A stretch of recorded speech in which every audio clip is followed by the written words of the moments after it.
चलो future doctors सीधा ABG analysis यानी आर्टीरियल ब्लड गैस एनालिसिस की दुनिया में घुसते हैं।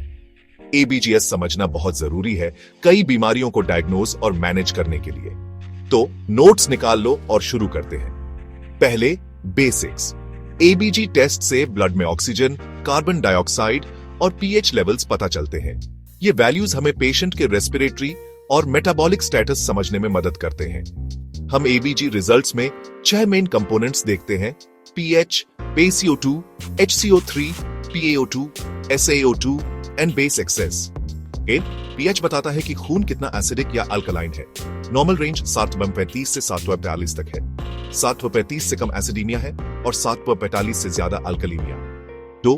PaCO2 यानी partial pressure of carbon dioxide respiratory function दिखाता है। नॉर्मल वैल्यूज 35 और 45 mmHg के बीच होते हैं।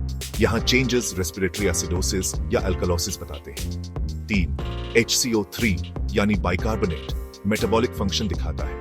नॉर्मल लेवल्स 22 से 24 MEQL तक होते हैं। डिविएशंस मेटाबॉलिक एसिडोसिस या अल्कलोसिस इंडिकेट करते हैं। 4. PO2 ब्लड में ऑक्सीजन प्रेशर नापता है।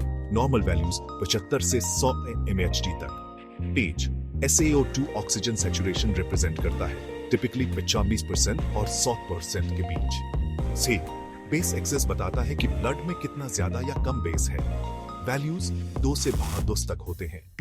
अब कॉमन डिसऑर्डर्स की बात करते हैं। रेस्पिरेटरी एसिडोसिस तब होता है जब PaCO2 बढ़ जाता है।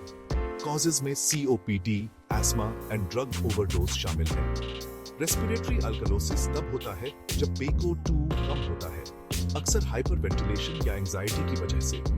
मेटाबॉलिक एसिडोसिस लो HCO3 लेवल से पता चलता है। डायबिटिक कीटोएसिडोसिस या रीनल फेलियर जैसी कंडीशंस टिपिकल कॉजेज हैं। मेटाबॉलिक अल्कलोसिस का मतलब हाई HCO3, शायद प्रोलॉन्ग्ड वॉमिटिंग या ड्यूरेटिक यूज की वजह से। एबीजीएस इंटरप्रेट करने के लिए ये स्टेप्स फॉलो करो। ABPS चेक करो, ये एसिडोसिस है या अल्कलोसिस। PaCO2 और HCO3 देखो, प्राइमरी डिसऑर्डर रेस्पिरेटरी है या metabolic. Non primary value check करके कंपेंसेटरी मैकेनिज्म्स असेस करो। 4. हमेशा क्लिनिकल कॉन्टेक्स्ट कंसीडर करो और पेशेंट सिम्टम्स के साथ कोरिलेट करो। इन स्टेप्स की प्रैक्टिस करने से आपको एबीजी इंटरप्रिटेशन में मास्टर बनने में मदद मिलेगी। याद रखो, हर पेशेंट एक पजल है और एबीजीज उसके वाइटल पीसेस में से एक है। पढ़ते रहो, प्रैक्टिस करते रहो और जल्द ही आप प्रो की तरह डायग्नोज करोगे। देखने के लिए धन्यवाद और ज्यादा मेडिकल टिप्स एंड ट्रिक्स के लिए सब्सक्राइब करना मत भूलना। अगले वीडियो में मिलते हैं।